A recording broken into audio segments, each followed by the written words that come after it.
Soomaali haddaan nahay waxaan noqonnay weel lagu dawarsado oo fiirso ama ha ahaadaan madax ama ha noqdaan kuwa tuulo cidla jooga inta badan waxaad maqli Soomaali dhahaysa beesha caalamku waxaan ku codsanaynaa caalamku hana gargaaro iyo wixii la mid ah waxa nasiib darro ah inaan niyadda ka dhimanno oo aan aamino inaan isku filaan karin dabcan dagaaladii burburkii abaarihii iyo dawlad la'aantii waxa inoo baahisay shisheeye laakiin isweydii waligan ma dawarsi iyo gacan shisheeyaan ku noolaanaynaa haddaba waxaan rabaa inaan idin tuso hay-adaha shisheeye intooda badan khasaaraha aan ku qabno inuu aad u badan yahay tusaale ahaan ka soo qaad hay-adda UN-ta u qaabilsan cuntada ee WFP ma isweydiisay raashinka WFP xaguu ka yimaadaa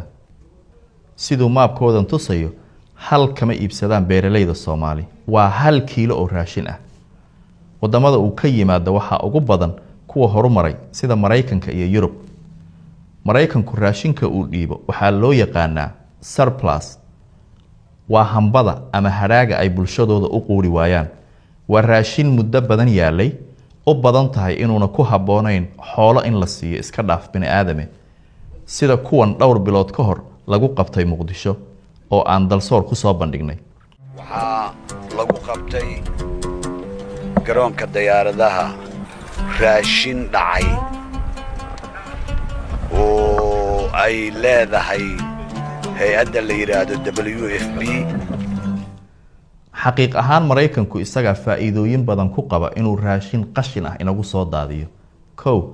beerahaas WFP ay cuntada ka soo qaadato waxa ka shaqeeya malaayiin Mareykan iyadoo loogu danaynayo shacabka Mareykanka in loogu abuuro shaqooyin midda kale maraakiibta iyo gaadiidka kale ee qaada cuntada WFP waxa shuruud ah inay noqdaan kuwa laga leeyahay dalka Mareykanka waxa taas dheer Mareykanku inuu sheego inuu Soomaalida ku gargaaro malaayiin dollar taasna waxa qayb weyn ka ah cuntadaas qashinka ah ee la inagu soo daadinayo hay-adda WFP waxay sheegtaa inay quudiso malaayiin Soomaali ah taasi ma runba anigu markii ugu horeysay ee aan baaritaan ku sameeyay hawlgalka WFP ee Soomaaliya waxay ahayd 2009kii anigoo telefishinka Channel 4 u sameeyay barnaamijkaas waxaan ku ogaanay baaritaankaas in raashinkii loogu talagalay masaakiinta intiisa badan una gaarin mar qoliyaha hay'adda laftirkooda laga soo muddo yar kadib warbixin ay UN-ta soo saartay ayaa waxa lagu sheegay in raashinka intiisa badan aan la gaarsiinin dadkii loogu talagalay The UN World Food Programme is investigating the possible theft of food supplies meant for Somalia's famine victims. abaarihii 2011kii sidoo kale waxay warbaahinta caalamka soo saartay muuqaalo lagu tusayo in WFP ayna raashinka gaarsiinin masaakiinta The scale of this reported food theft fadeexadaha WFP waxay intooda badan qiraan in hay-addu siday wax u sheegto iyo xaqiiqdu ay kala fog yihiin waxa kaloo WFP lagu eedeeyaa inay raashinkeeda ku soo beegto xilliga ay beeraha Soomaalidu soo go'ayaan taasina waxay niyad jab weyn ku keentaa beeralayda Soomaaliyeed waxaana lagala dagaalamayaa Soomaalida waa wax la yiraahdo economic freedom ama xorriyad dhaqaale inaan helno hadday Soomaali wax soo saarkeeda kobciso waa isku filaani haddaan isku filaano waxaan ka baxaynaa baahida shisheeye haddaan ka baxno baahida shisheeye waan xoroobaynaa inaan waxaan cunayna la soo baxno waa aasaaska xornimada Ilaahay wuxuu ina siiyay dhul wax beerida ku haboon raashin dabiici ahna laga soo saari karo wadanka wax soo saarkiisa waa macaan ciidan oo bajaqaysan oo gaduudan cad madow Ilaahay inuu dhigay sida daraadeed waxaa loo baahan yahay in lala yimaado dadaal kalsooni iyo caqli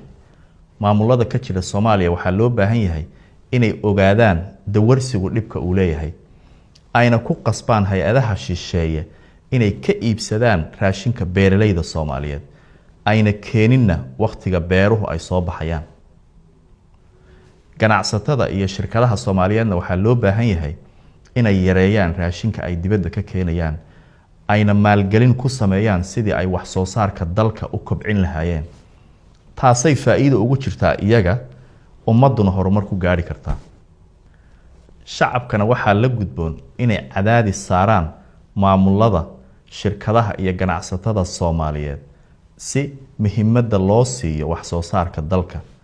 qof walba oo Soomaali ahna waxay mas'uuliyad ka saaran tahay inuu aamino waxa dalka ka soo baxa inuu ka fiican yahay waxan dibadda laga keenayo. Haddaynan ku dadaalin inaan isku filaano waligeen dawarsi iyo gacan shisheeye kama xoroobayno.